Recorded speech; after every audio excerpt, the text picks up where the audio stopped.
Today, I'm going to create an intergenerational epic with Union, a game of family and ancestry designed to create stories with specific family trees. What's gonna happen? Well, find out now. I've done some preliminary setup for Union. You can see here with the index cards. I'm going to explain some of the setup as we go along here, but I am going to create a separate video going more in depth on the setup, the solo rules, all that other kind of stuff. In this video, we're going to focus on the actual story creation, but I will explain some things briefly as we go, just so you are in the know. Okay, so in the meantime, the first thing that we have to do is create what's called the trouble of our time. This is essentially the setting and the flavor of the problem that the hero is going to solve. So in the regular setup for Union, there is a list of themes and problems to kind of jumpstart your creativity. Like, is this a world with a lot of war? Does it have a lot of famine, overpopulation? So I'm actually gonna take that list and roll on it, and then we can start coming up with some ideas for the kind of world that we want to create.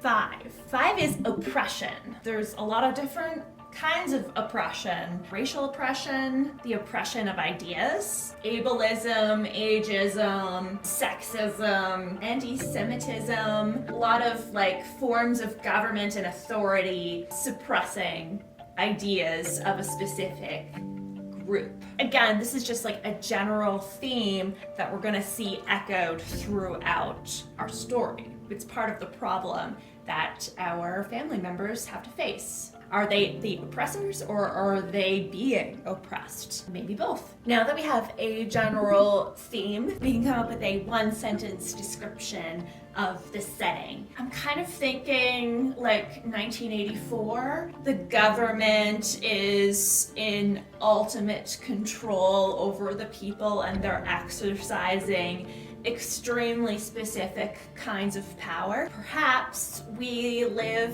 in an extremely isolated kingdom, maybe a monarchy or a puppet monarchy, and they are enforcing a kind of fantastical will upon the peasants. Maybe it's one city, a kind of city-state, where this family tree planted its roots, and this is the story about the family that contributed to and perhaps ultimately overthrows that institutional power. And if you're kind of like me and you're like, that's not enough, it has to be more, we have to get more, I totally hear you and agree with you. There is more setup that you can do to this, and I'll explain that in the other video. I like to kind of create the characters with a basic premise and then allow them to inform us and tell us what the world is like and how they impact it. And then we can kind of decide how to make the story the most exciting that it can be based on the characters that we create. There's a lot of different directions that we can go in there, and let's embrace the discovery portion of this kind of storytelling where you are okay with not knowing what the story is, and we're going to discover it together. Okay, the next part of the setup is figuring out who our hero is and what they did about the problem facing the world. So this is our hero. Notice that they are on a vertical card that doesn't have the same kind of markings on it.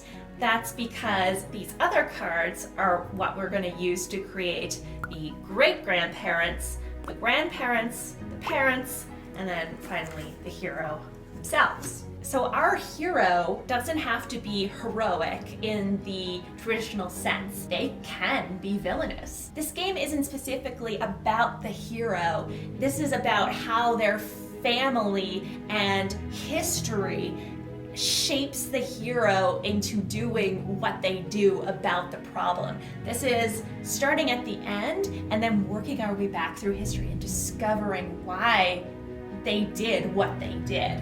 I don't know about you, what kind of stories you're imbibing I would kind of love for this to just be like a traditional, stereotypical perhaps, story where our hero is trying to defeat the oppressors. You know, it would be really interesting if our hero goes from unknowingly collaborating, being an oppressor, and then something happens where they ultimately become the hero of the people. I think our hero leads an uprising of the oppressed class and defeats the queen.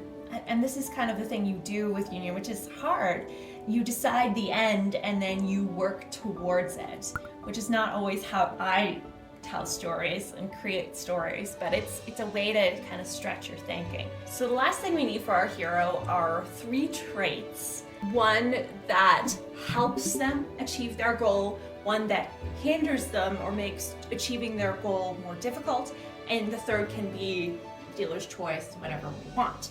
For this specifically, I'm actually going to pull out a tool that's new to the channel. I use it a lot in my personal play, Une, or Une, the universal NPC emulator, something like that. Essentially, it's a couple of tables that help us very quickly create NPCs. Okay, so I'm gonna roll in this modifier table. It will give us an adjective that will help describe our hero.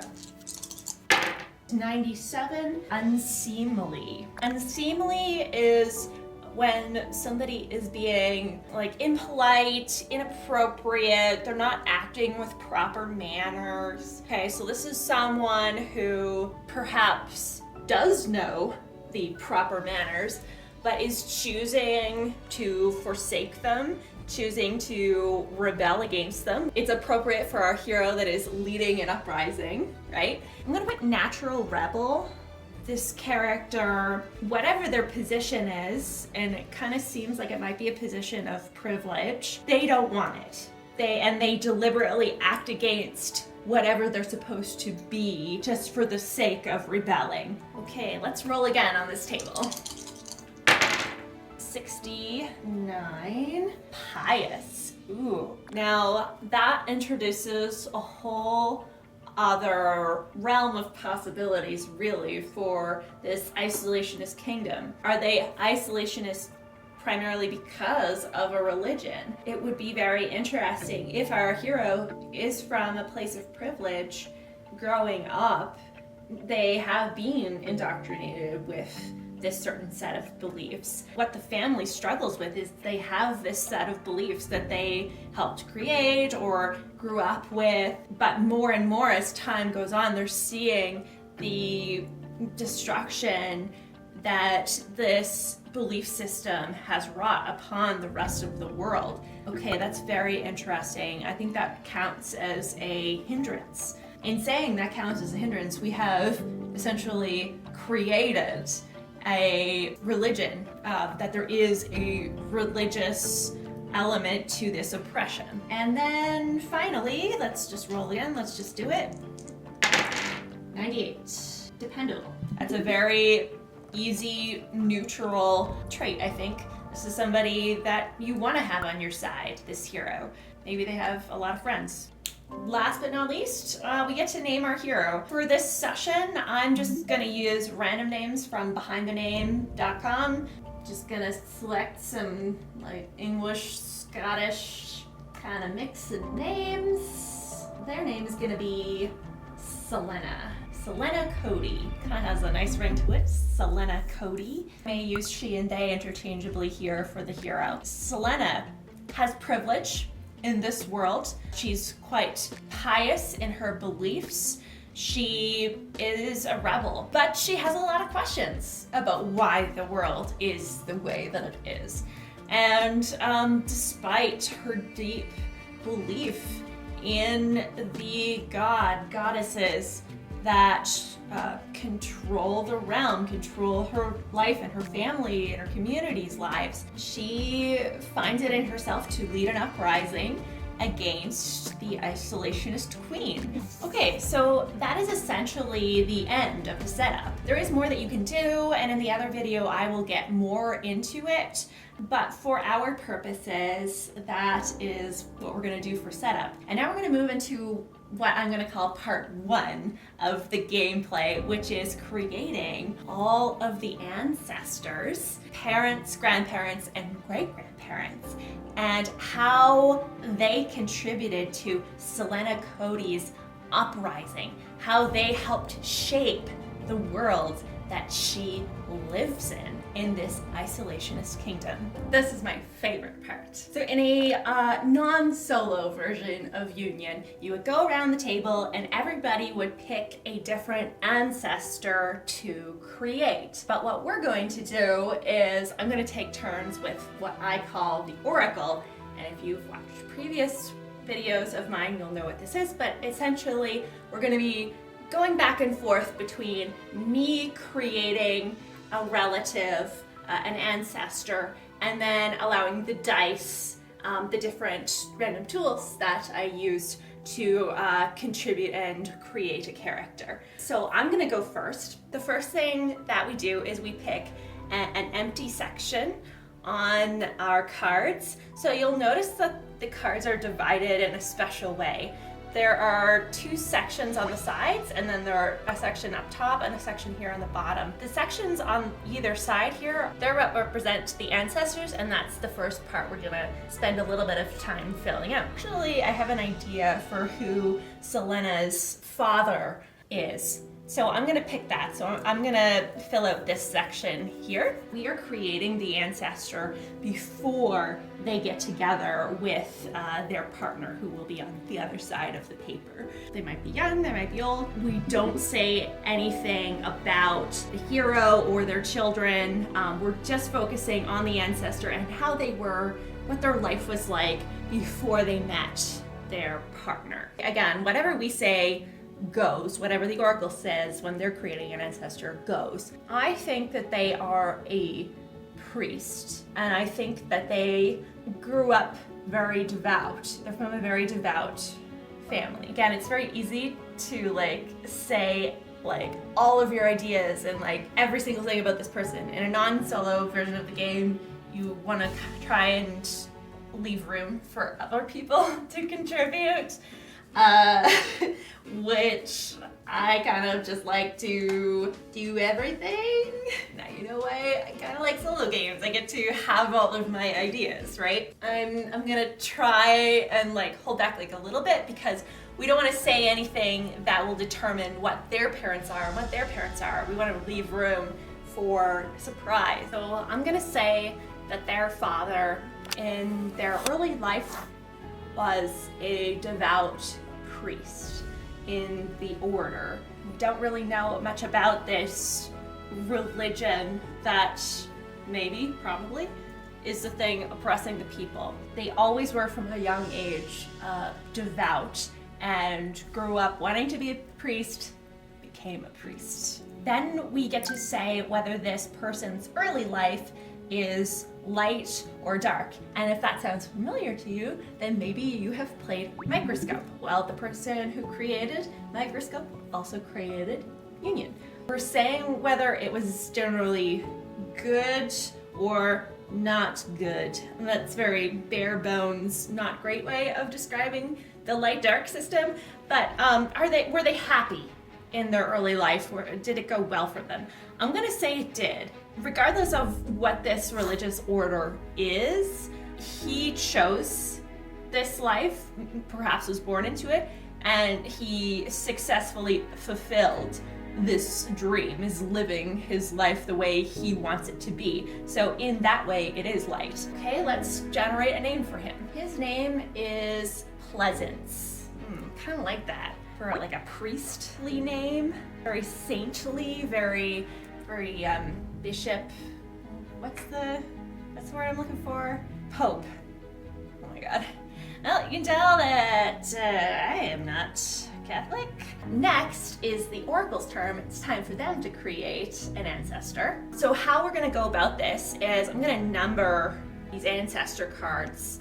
We'll say 1, 2, 3, 4, 5, 6, 7, 8, 9, 10, 11, 12, 13. So we'll roll a d20, and anything 13 or less we will go with.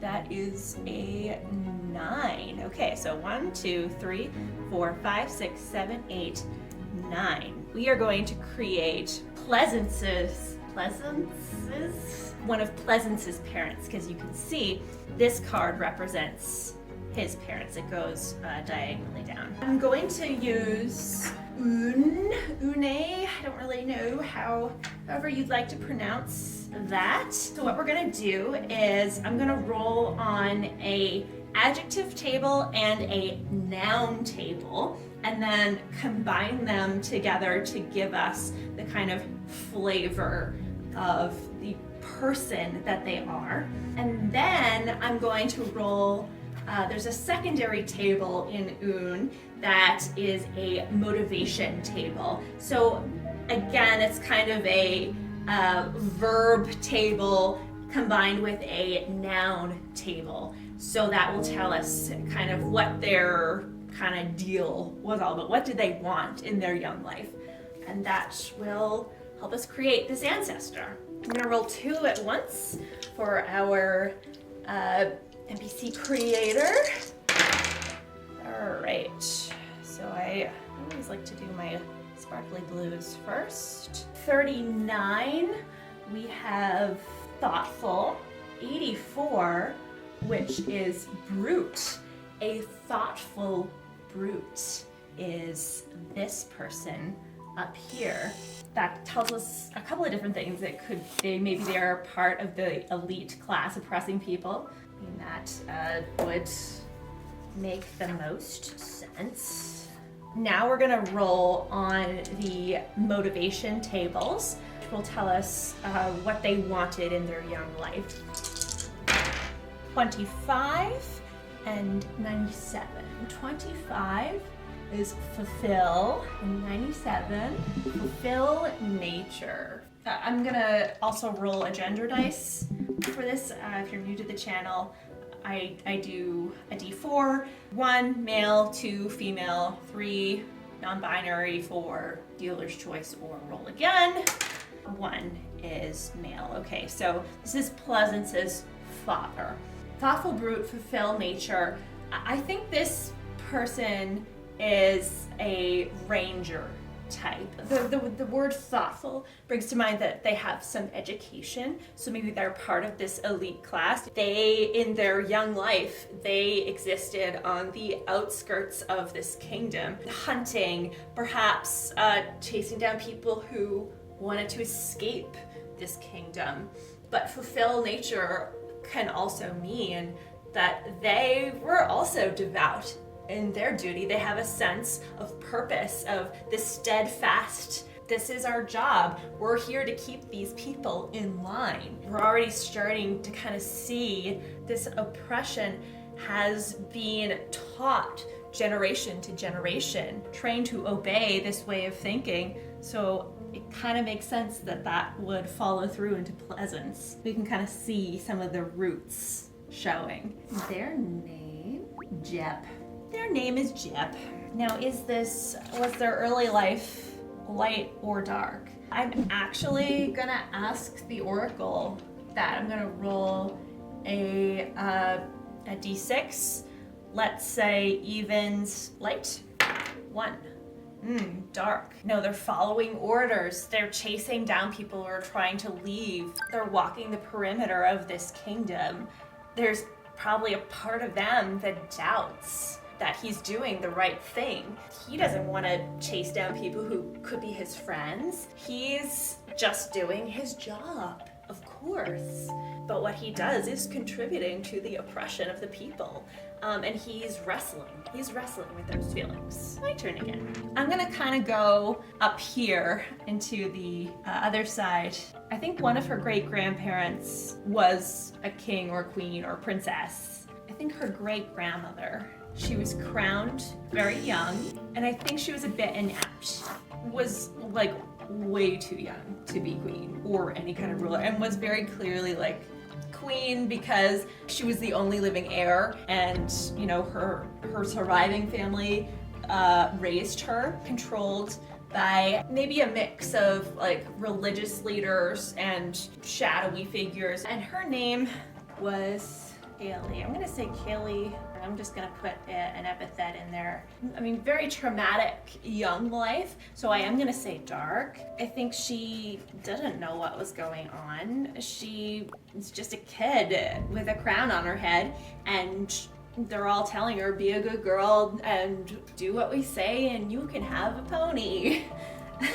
Okay, I'll pass some laws for a pony. Next, the oracle. And now we'll go 1, 2, 3, 4, 5, 6, 7, 8, 9, 10, 11. So we can roll a d12. 8. So 1, 2, 3, 4, 5, 6, 7, 8. This person will eventually end up with Jep.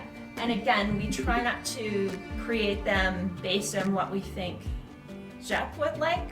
If that makes sense, we create them as a independent unit, and then later we decide how they go together. We're gonna do the same thing we did before. We're gonna go back to oon, me, roll adjective and noun. That's a 66 for our adjective, which is fanatic, and 47 highwayman. A fanatic highwayman.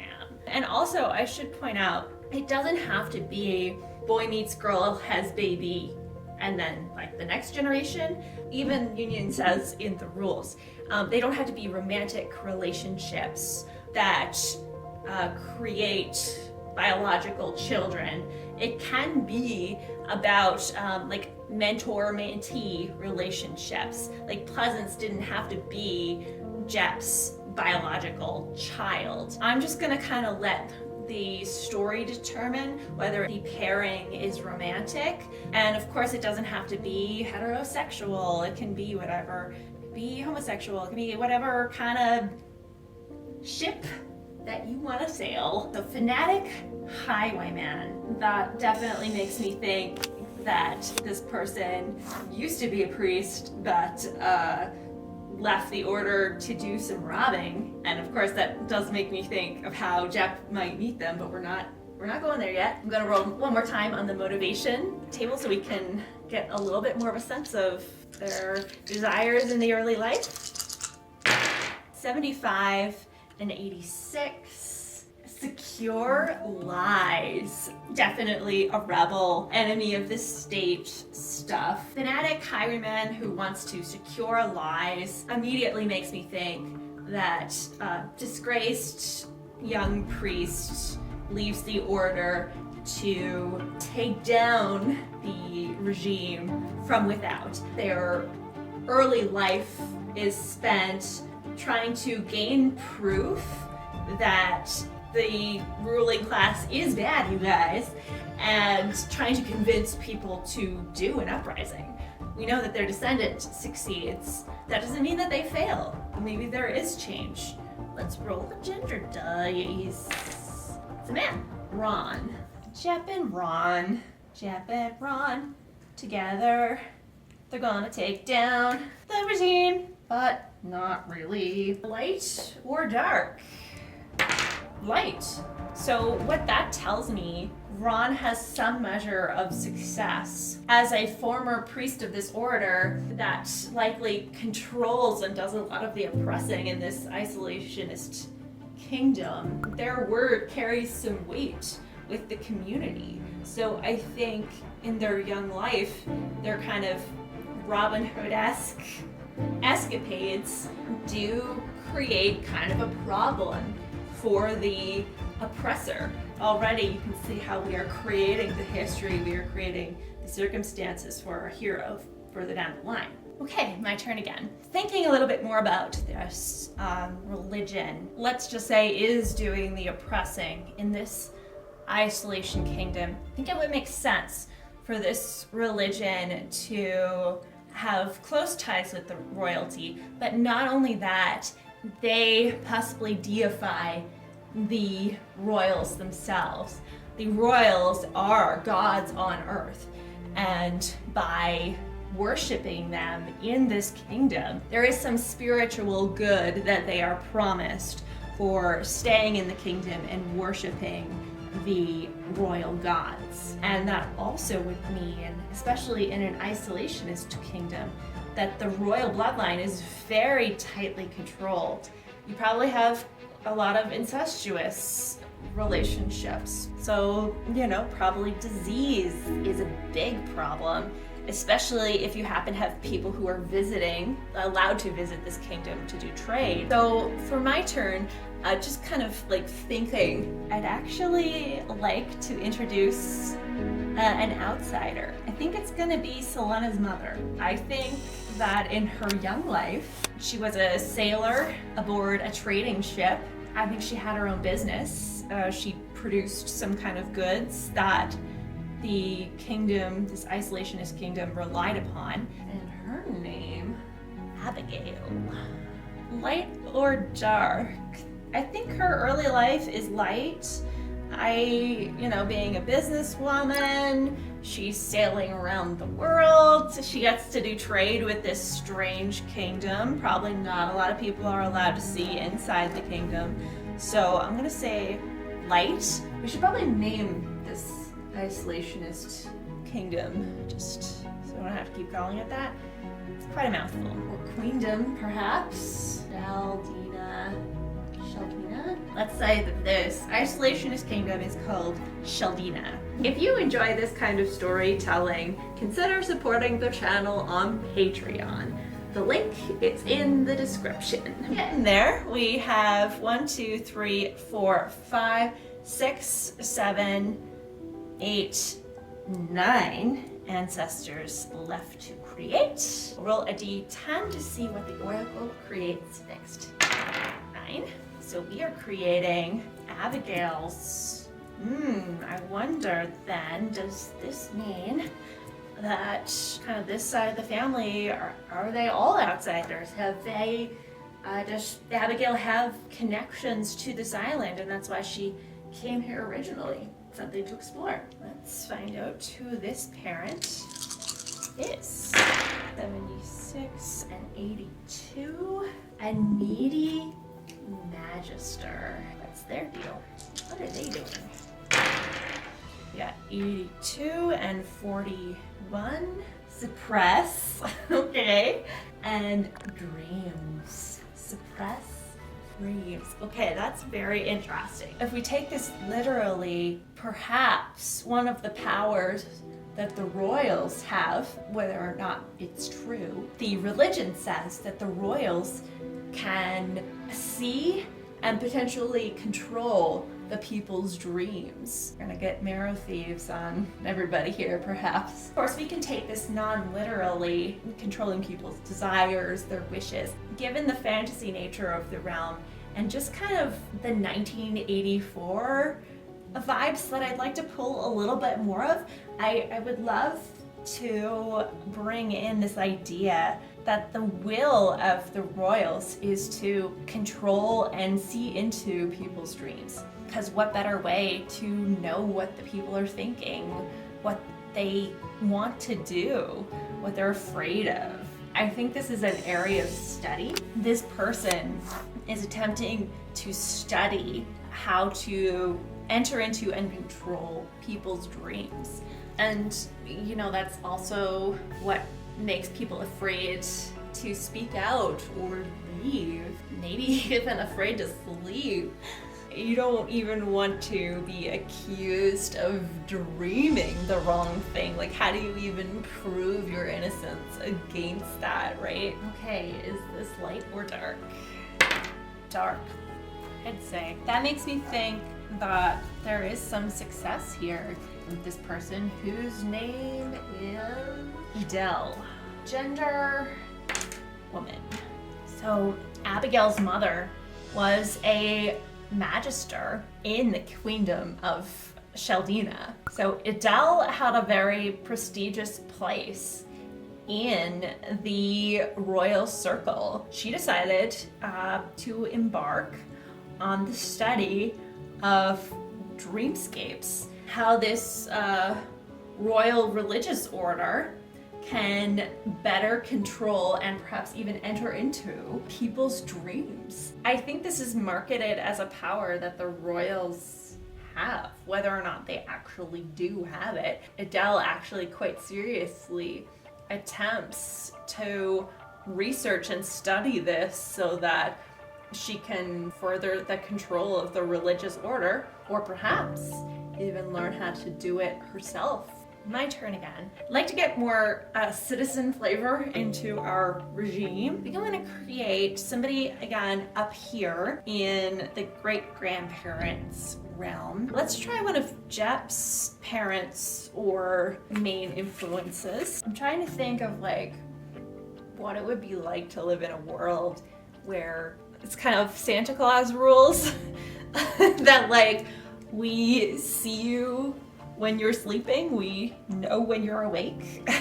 What would like a normal person be in this regime? I'm gonna say that this ancestor, Jep's mother or one of Jep's mothers, is a cobbler, makes shoes. She's a quiet, introverted person. Like she just wants to go about her day. She's got orders to fulfill, shoes to make, and shoes wear out and somebody needs to repair them, which probably means that they have access to a source of leather within this kingdom. She's just a normal person who wants to follow the rules, and yet Lorinda the cobbler, her dreams are so vivid.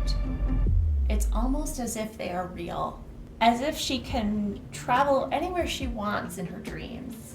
And she sees the most fantastical places, but they can't be real. Doing shoe business keeps her very busy, and she has no interest in traveling outside of the Queendom of Sheldina. Too busy, too many shoes. She travels in her dreams. Her dreams take her places with different ideas, different kings and queens. Maybe she didn't even know that there were other places. And certainly if there were, they're barbaric and they're not as great as the Queendom of Sheldina. But her dreams start telling her things that are true about other places. An illustration, a realistic painting of this exterior place comes to Sheldina and she says, I've seen that before in my dreams. Light or dark? I'm gonna say dark. Lorinda didn't ask to have these dreams. She desperately just wants to obey and do what is expected of her. She wants to do well for her family, her community, but the dreams are just as real as this reality. It would be very confusing to essentially live two different lives. You would never really have a restful sleep. Now that's an interesting idea too, an interesting idea avenue. If you lived in a world where your gods could supposedly control or see your dreams, there's probably a whole black market of people selling tinctures to suppress dreams, or just like you just conk out, no dreams, wake up, go to work. That's so interesting. Okay, Oracle's turn again. So we have 1, 2, 3, 4, 5, 6, 7. We will roll a d8. 4. So 1, 2, 3, 4. Okay, very interesting to see who eventually partners up with our very young queen. I mean, she's not young forever.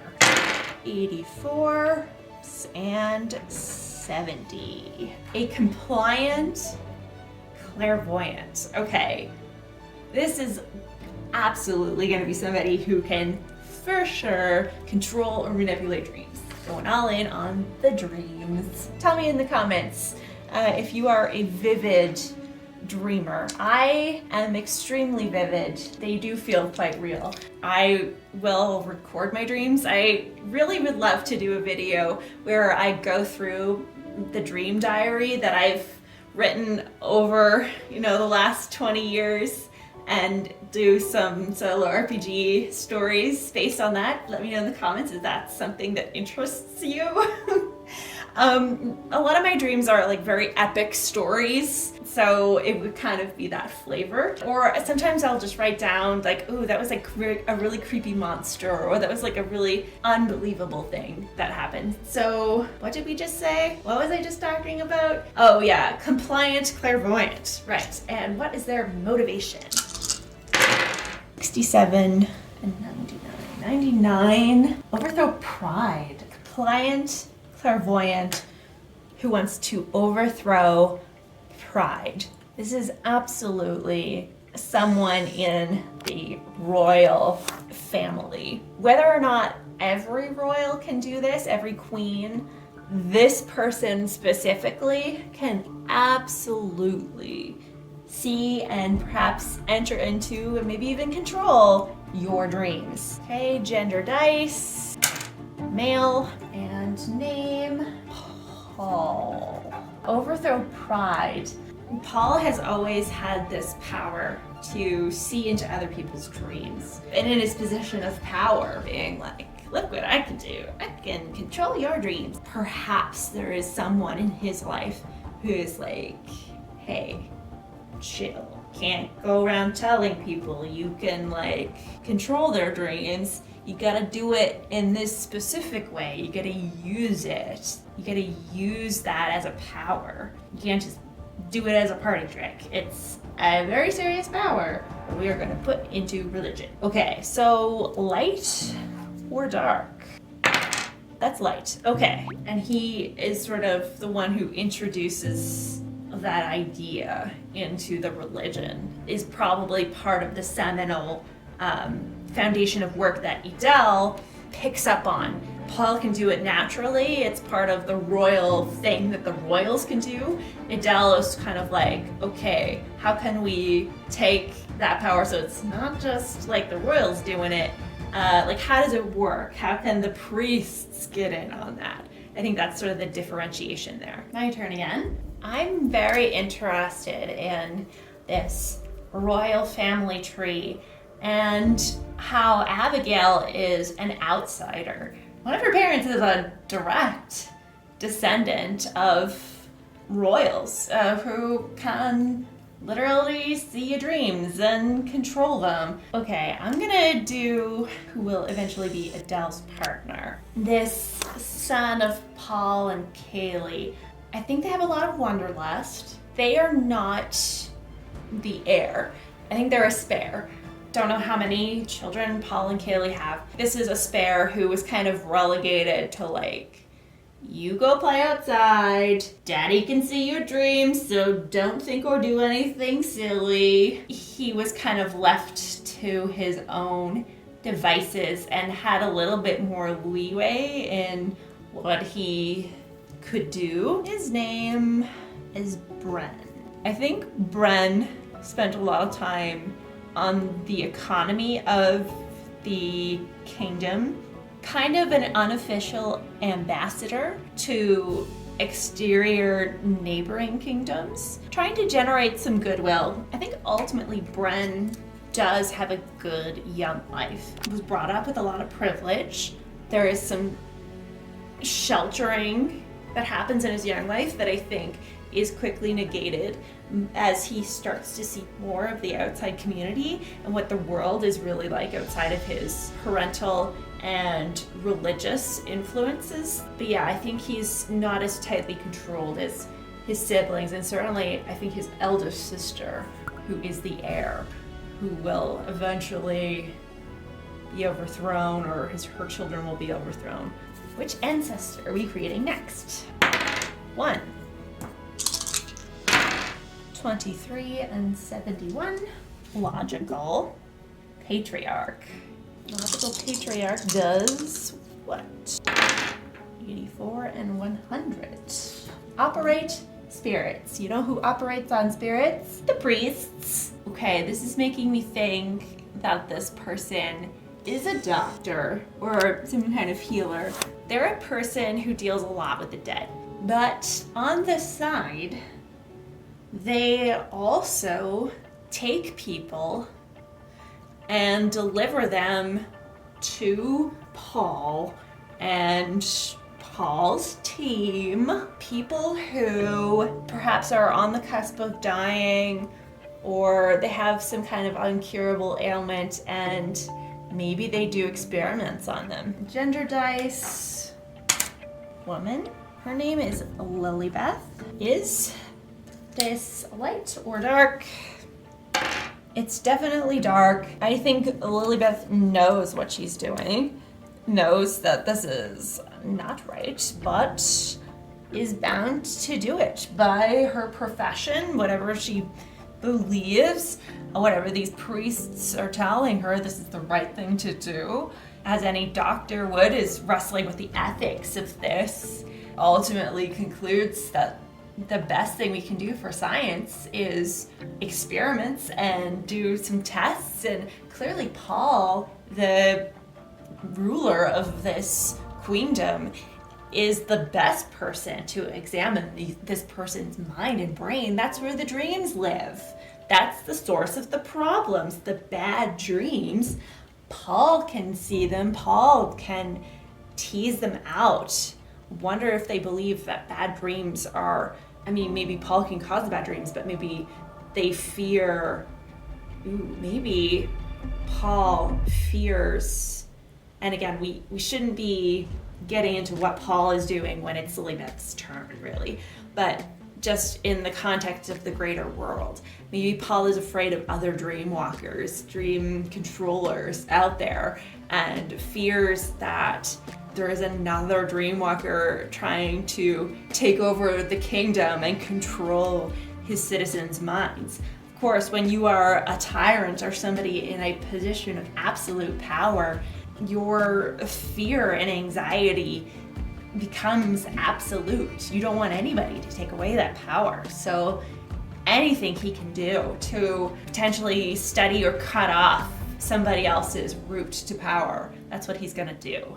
Just 4 left, and they are all great-grandparents. Dell's parents and Ron's. I'm gonna go over here to one of Adele's parents' influences.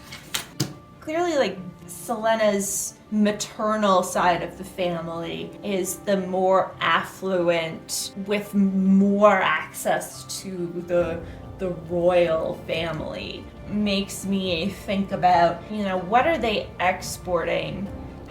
Where are they generating their wealth? How can they sustain a kingdom? Clearly, controlling people's dreams is of absolute importance.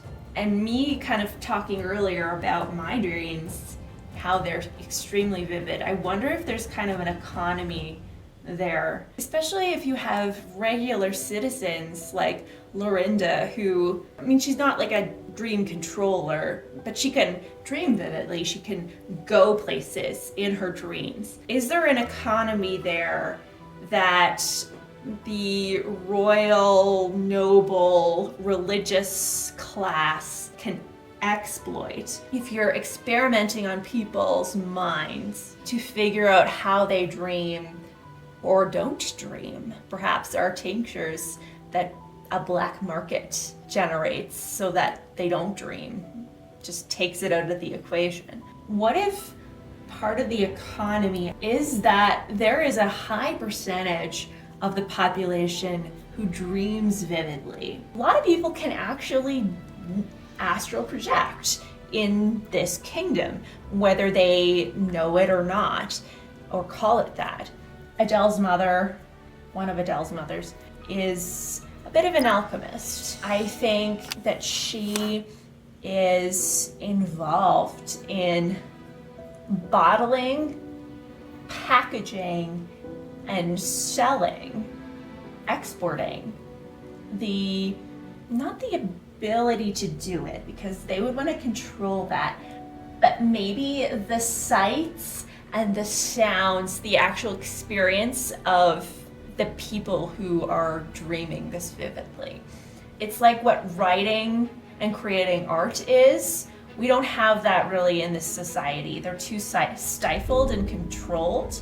I think there is a business, a very dark business of people who are sanctioned or people who are forcefully taken, and they're the ones who are allowed to dream vividly, and their dreams are taken from them, bottled up. I think the dreams that are allowed could possibly be sold to the populace as another method of control. But the dreams that are not allowed but are still artful and beautiful are packaged and export as a culture export, essentially. This ancestor is involved in that trade, in that practice. Essentially a publisher of stolen, liquefied dreams. Her name is Karine. Light or dark? This is a dark business. It's part of the economy of Sheldina. You know, who decides what dream is allowed or not allowed, and kind of having to navigate that political realm of saying, okay, Lorinda is dreaming about a mountain. Do we let the people see this mountain, or is that a pretty mountain that we can export to the country that has the mountain and be like, hey, look at this beautiful vision of a mountain that you can drink and experience and duplicate. And we have the right to this liquid. Very dark, but extremely interesting as an economy. So we got 1, 2, 3. So we're down to a D4 here. 1, this spot right there. We have 90 and 45. Optimistic actor. We just talked about the arts in the form of dreams that people can imbibe, being sanctioned and non-sanctioned, liquefied dreams. But if your primary art and culture is something you drink, where would the acting come into play? Okay, let's roll on the motivation so I can get a little bit more. 53, 87, complete myths. I think this is one of the sanctioned dreamers. Let's roll gender. Woman, her Anne Marie. I think they're good at their job. Their job is to go to sleep every day. No doubt there are specific foods and aids that she imbibes to enhance the potency of her dreams. Create myths. I think she doesn't want to dream what she's told to dream. Now obviously there's a lot of pressure and influence probably upon these dreams to dream a specific thing. She doesn't want to do that. She wants to create her own stories. Yeah, I think she is a lucid dreamer. To create myths, yeah. I think she can control the content to a very specific degree of her dreams, which makes her a good fit for this kind of work. But she doesn't necessarily want to do the sanctioned work. Maybe she has a bit of a side hustle, creating unsanctioned dreams for the black market. Black market dreamery. Light or dark?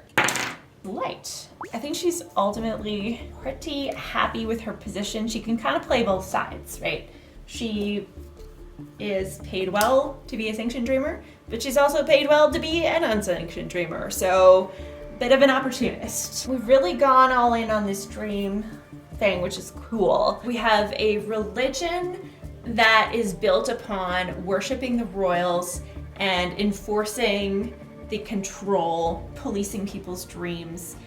It's really a Minority Report, but for dreaming. Like a fantasy control room of monitors of everybody's dreams, and you're like, oh, John is dreaming about opening the gate. That means that he wants to escape. And then they all descend upon him and arrest him. He's like, I didn't do anything. But you did. You dreamed the wrong thing. I guess I wanted to take it back to like the priests or like the soldier class, because like they're the people who are ultimately responsible for enforcing the ideas and beliefs mentally and physically. I'm trying to represent like all parts of this potential society. This ancestor is like kind of a foot soldier type. They're not doing any prestigious work. Let's call them soul. I think they work in the church. That'd be interesting if you show up for like a weekly sermon, or maybe it's daily for these people. But if your like main sermon of the week is like, you come up and instead of pews, it's all like little cots and everybody drinks a little tincture and goes to sleep and experiences the sermon through a dream. But I think this person is kind of a foot soldier. They work in the church. They're sort of responsible doing the basic corralling of people. They don't have an important job, but I think they are responsible for seeing the poorest of the poor. And I think this person grew up not affluent at all. I think from the bottommost tier of the queendom. I think joining the ranks of the soldier class gives them stability. To join the oppressor class gives them access to basic needs that they maybe didn't otherwise have. And finally, we're down to our last ancestor. 37 and 37. What are the odds that you roll the same thing on a D100 twice? For a pragmatic sorcerer. And their motivation, 46 and 51. Publicize dissonance. Pragmatic sorcerer publicizing dissonance. Oh, this person is a rival dream controller. Oh, it'd be really interesting if they were, again, like an offshoot of this royal family tree, or maybe not. Maybe they're totally unrelated, or like a bastard child. Gender, non-binary. Their name, Farley. I think that their main job is they work in the like public relations part of the church or royal, like not royal class, but like noble class. They're a newspaper publisher or journalist. Now, they're publicizing dissonance. That doesn't mean they are dissonant. Somebody who is disseminating the proper literature, not fiction literature, but like the news of the day and what is allowed to be read, what needs to be read. But I think they secretly can control dreams, and they have to keep that super duper secret. I think that they might be a bastard child of the line. The regime would know and keep track of everybody's true parentage, but I think the ability for him to know has been lost. Perhaps that's something he wants to know. Perhaps it really doesn't matter. It'd be really interesting for Farley to keep this secret from their family, how alone they must feel. We haven't even gotten to the union part of union yet. We've only made the ununited people. Stay tuned for part 2 of this video, where we discover how these people get together, what happens afterwards, and we world build more of this isolationist kingdom of Chaldina, where people can dream real good, but don't dream too good, because then Paul will get ya. Tune in next time.